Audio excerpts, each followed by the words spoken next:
Is the point to feel all emotions equally? Should I spend as much time feeling sad as I do happy?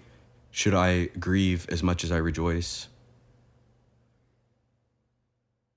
I don't think there's any should to it, unless it's like a personal discernment or conviction or circumstantial.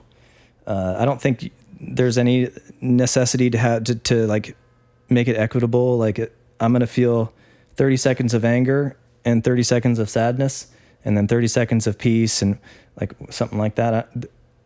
I don't think it's that as much as it's a willingness to be open and available and an embedded trust that I can be with this thing, whatever it is, because needs, just like for little kids that are reaching out, the first language for all human beings is a language of groaning. It's a language of body experience and feeling and emotion and an innate instinct that I'm hungry.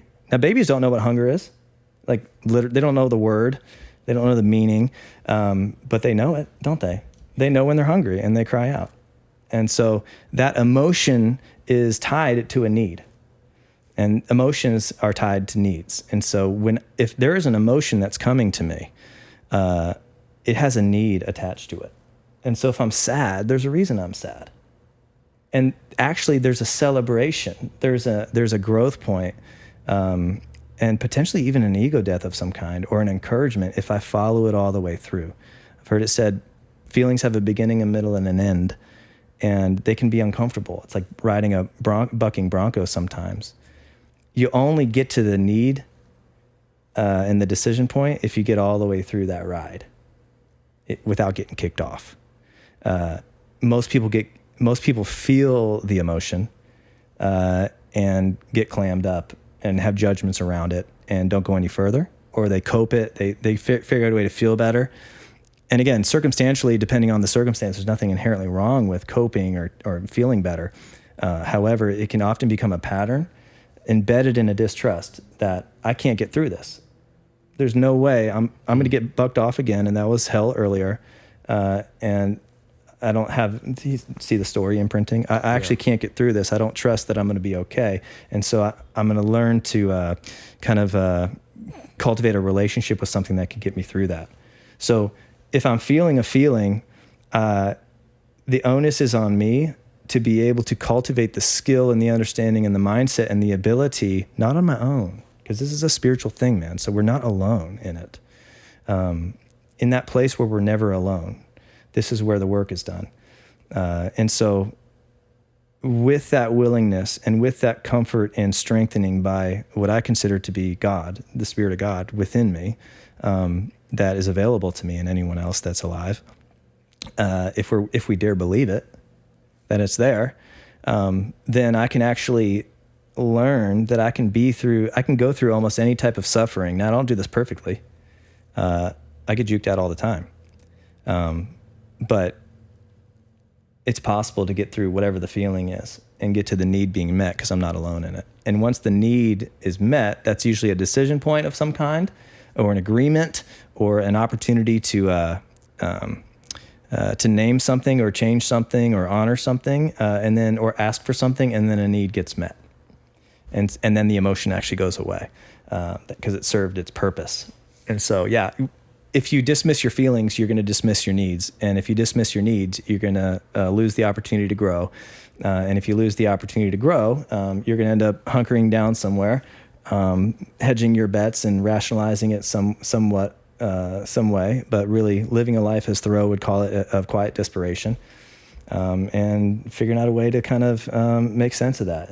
But really, you just kind of end up living a pretty cynical life, devoid of any type of belly laughter or real peace, real ability to be content. How important do you think it is to have fun? Super important.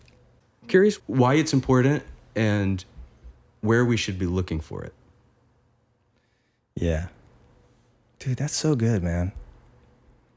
Dude, you come out swinging with these questions. These are good questions, man. I told you I was just going to ask questions. Yeah, fun is essential. Fun is essential, like celebration, freedom. optimism, happiness, play. I mean, every single child, unless they've been traumatized in utero or early on in their life, just comes out playing and having fun, like preferring it actually. And so, yeah, I would say it's essential. And also in the deeper kind of existential reality that I explore and I'm curious to know, celebration, rejoicing is a big part of it. And I would say, how could you do any of that without fun being involved? And celebration is actually at an intersection with grief. And so the ability to celebrate is directly tied to the ability to grieve. And in fact, there is somewhat of an order to it, is that in order to get to the celebration, you have to grieve. So grief and celebration, grief and praise are actually, I've heard them called cousins. I've heard them called two sides of the same coin.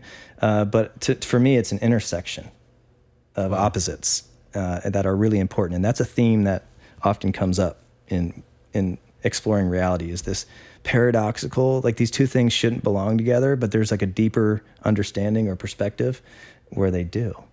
They're actually for each other.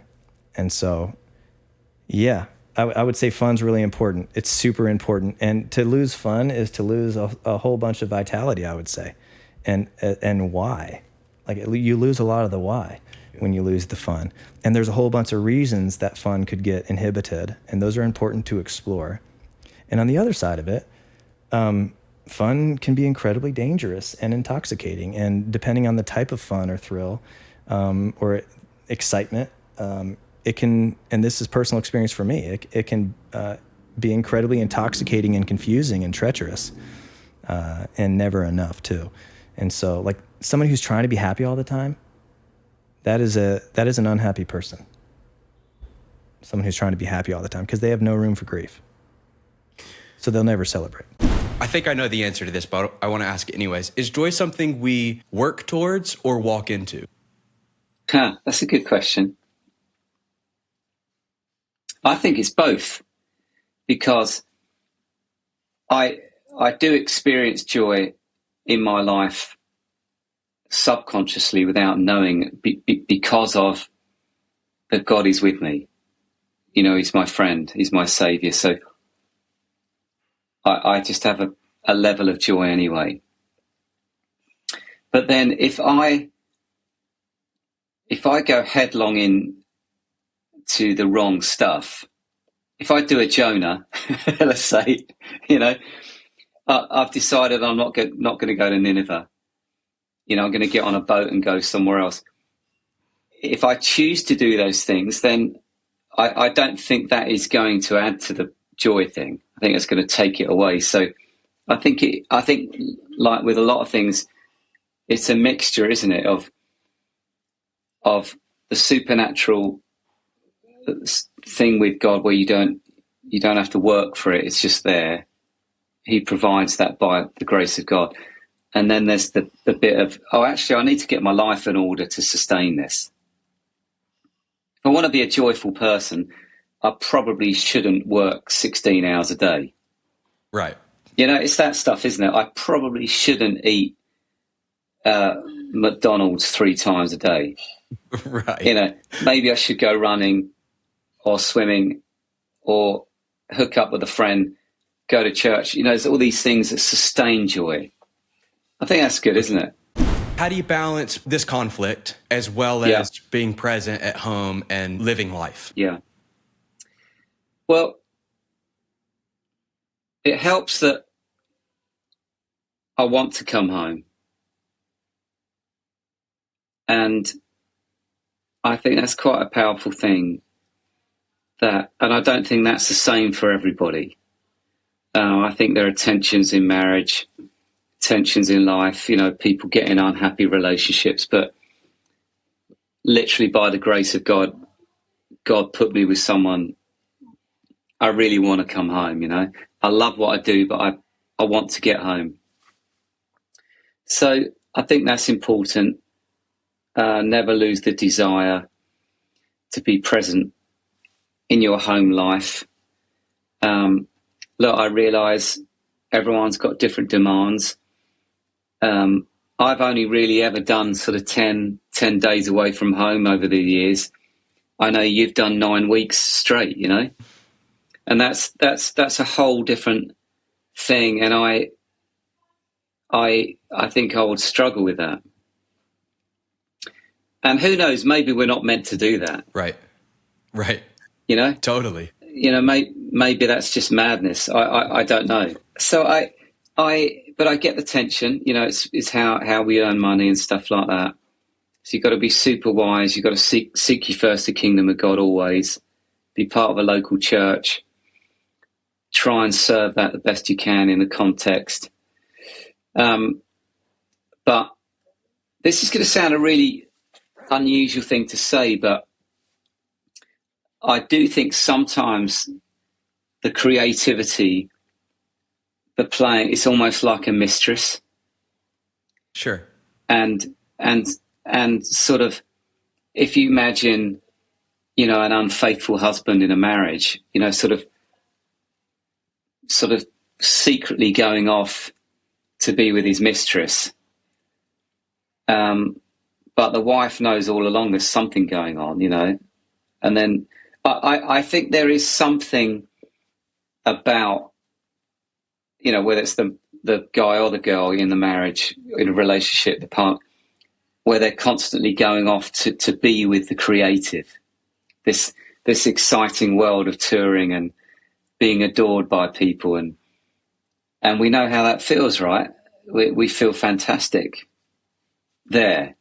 So it's like an affair. It's like we get all the fun and sexy bits without the commitment. Whereas home life is all about commitment and real life and like dedication. And so I honestly think if you can figure that out, you'll have a happy life.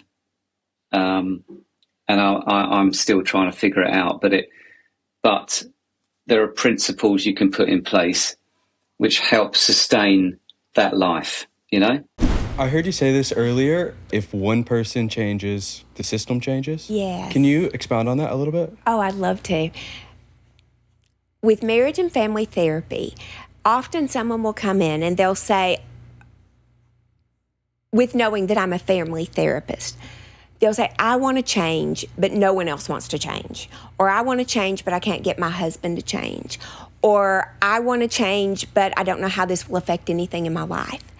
And what has been proven is that when one person changes, there are ripple effects and everything shifts just a little bit, kind of like a jar of marbles. If you drop one marble in, everything shifts just the tiny bit. And so one person's change affects everyone else that they deeply care about. And it's not your responsibility to change the entire system, but we're shaped by our family of origins. That just means the family that we are born into, their belief systems, the way that they live, what they think, whether they have faith or not, all of those things shape who we are. Their positive aspects shape who we are. Like we can think of 100 positive things or 10 positive things about a person, and their negative parts of them also shape who we are. We're born into that. Our parents have the most influence, but then also aunts, uncles, as siblings come into the family, cousins, like we are shaped by our family of origin. We always have been. And so we have to understand they have the power to shape us, but we have the power to change. And we can hold tight to things that are blessings, things that values and traits that we see in people that we go, wow, I love this. This is a part of who I am. Like hard work often comes up. You know, I come from a hard-working people. I really respect that. Integrity will come up.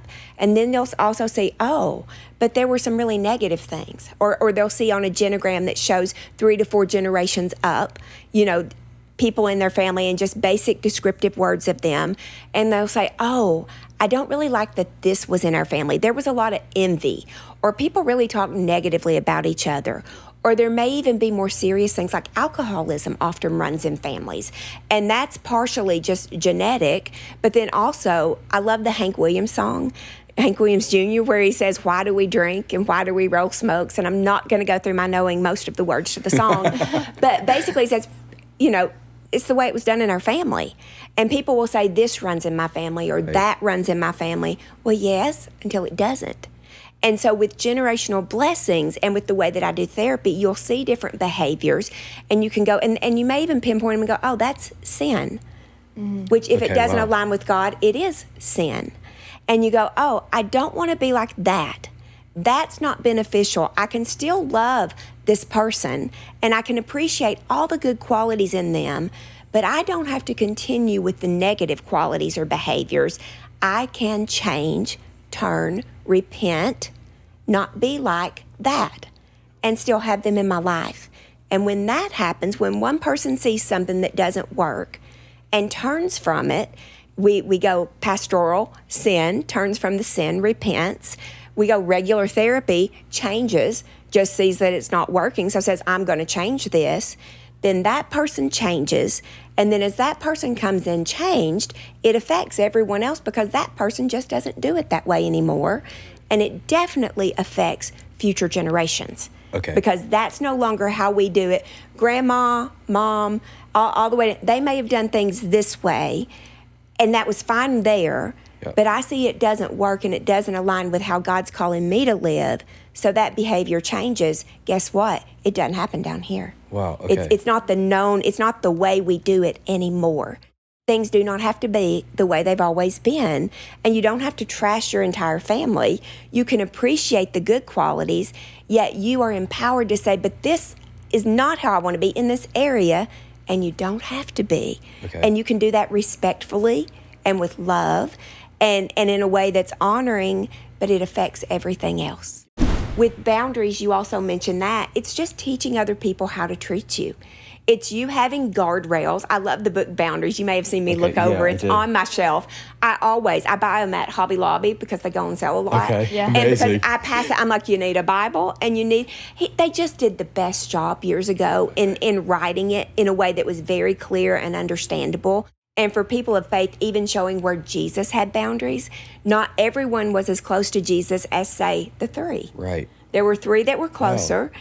And then there were disciples, and then it went out, community, and then broader. And so even Jesus had only certain people that were able to get as close to him. I like to think of it as emotionally, spiritually, and physical boundaries.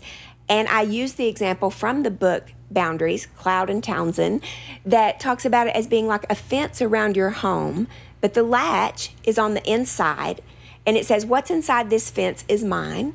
What's on the outside is not, and I get to open the fence so it doesn't become a wall where I cage myself in. I get to open it and allow what I choose to allow into my life and not allow what I don't choose to allow into my life. But that way you're not building walls or cutting people off.